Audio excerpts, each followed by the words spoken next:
온고지신의 책 신명기 수보기 시작합니다.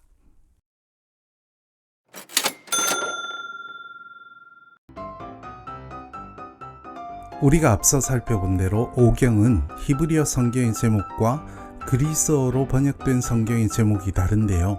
우리말 성경은 그리스어 성경의 제목을 따왔습니다. 신명기도 그랬습니다. 특히 신명기는 오경 가운데 가장 흥미로운 제목의 형성을 보여줍니다. 우리말 성경 제목 신명기는 사실 그 자체로 뜻을 알기 쉽지 않습니다. 왜냐하면 신명기 제목에서 쓰인 신의 첫째 뜻은 원숭이이기 때문입니다.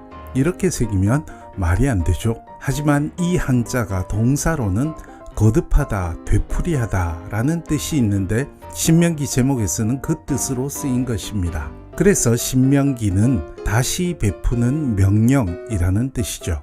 이것도 그리스어 구약성경에서 비롯했습니다. 그리스어 구약성경은 신명기 17장 18절에서 임금이 가지고 있어야 할 율법 등사본을 달리 이해했습니다. 이 낱말을 모압 형제에서 모세가 두 번째로 베푼 율법이라는 뜻의 데우테로노미온으로 옮겼습니다. 그리고 그것을 책 제목으로 삼았습니다.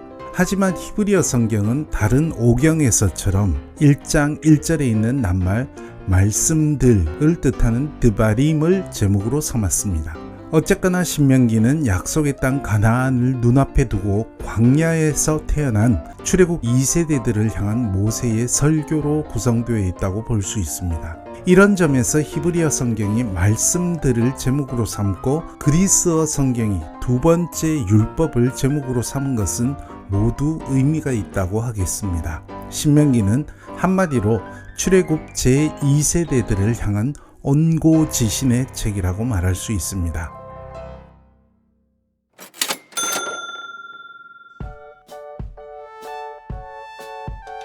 신명기는 크게 모세가 한 5번의 설교와 오경 전체를 마무리하는 부분으로 나누어 볼 수 있습니다. 첫째 설교는 1장부터 4장까지인데 여기서 모세는 출애굽 제2세대들에게 지난 출애굽 여정과 하나님의 역사하심을 요약해서 말하며 교훈을 줍니다. 둘째 설교는 5장부터 11장까지인데 여기에서는 이스라엘 신앙의 중요한 몇몇 원리들을 가르쳐 줍니다. 이를테면 5장의 10계명이라든지 6장의 율신 신앙 강조 등이죠. 셋째 설교는 12장부터 26장까지 이어져서 가장 길게 구성되어 있습니다. 이를 일컬어 사람들은 신명기 법전이라고 말합니다. 이 법전에서는 그동안 앞에서 있었던 여러 율법 조항들이 망라되어 있습니다. 그러니 내용 면에서는 새로울 것이 그리 없죠. 다만 이 율법 조항들을 듣는 사람들이 달라졌죠. 듣는 사람들이 달라졌으니 같은 율법 조항이라도 강조점도 달라졌겠죠. 무엇보다 유일하신 하나님만을 섬기라는 점이 강조되어 있습니다. 지난 광야 시절 불순종의 경험과 앞으로 들어갈 가나안 땅의 바알 신앙을 염두에 둔 강조점입니다. 이런 관점에서 신명기 법전은 신앙의 순수성도 강조합니다. 그리고 예배 장소도 한 군데로 통일하라는 점도 강조합니다. 넷째 설교는 27장과 28장으로 율법 순종에 대한 축복과 불순종에 대한 저주를 다룹니다. 물론 여기서 저주가 주된 강조점이 아니라 율법을 순종하고 오로지 하나님만 섬기라는 모세의 절절한 당부가 주된 핵심입니다. 모세의 마지막 설교는 29장과 30장인데 여기서는 이스라엘 백성들과 하나님 사이의 언약과 율법을 순종하여 복받는 길을 다시금 안내해 줍니다. 신명기의 마지막 부분은 오경의 마무리이기도 합니다. 31장에서 모세를 이을 지도자 여호수아가 전면에 등장합니다. 그리고 32장은 모세가 부른 노래, 33장은 모세가 이스라엘 각 지파에게 한 축복이 이어집니다. 마지막 34장에서는 모세가 죽은 이야기로 오경 전체를 마무리합니다.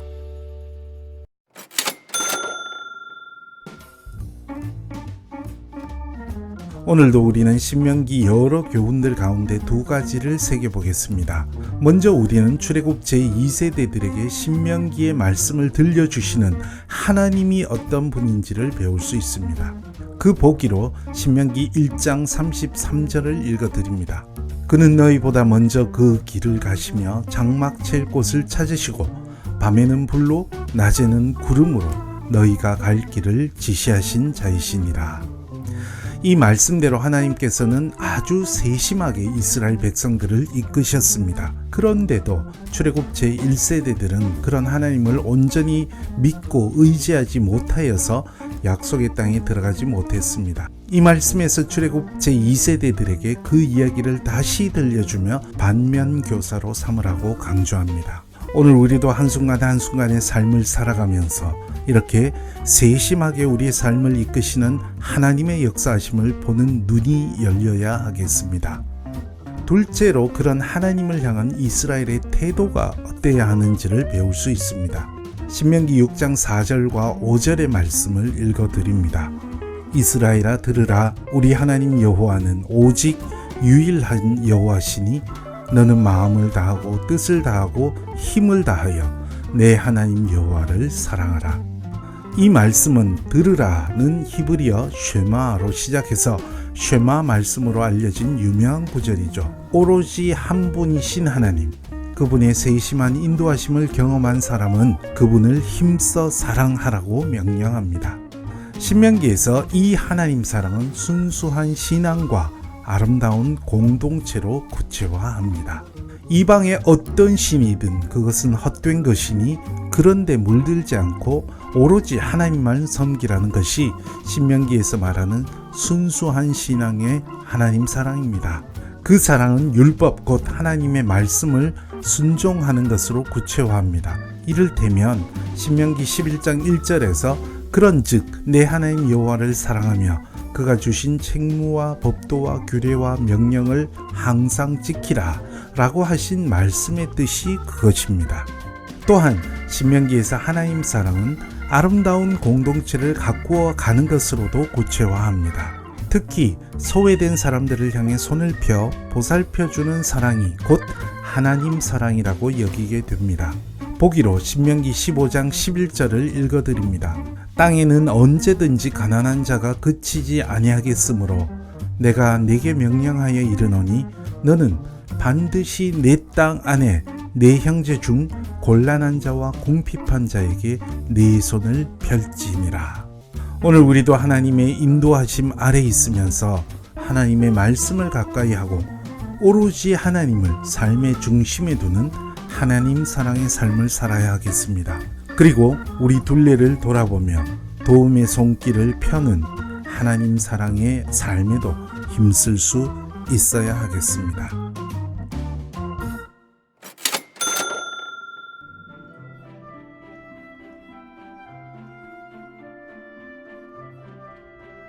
오늘은 앞서 말씀드린 쉐마 구절 신명기 6장 4절과 5절로 마무리하겠습니다. 이스라엘아 들으라. 우리 하나님 여호와는 오직 유일한 여호와시니 너는 마음을 다하고 뜻을 다하고 힘을 다하여 내 하나님 여호와를 사랑하라.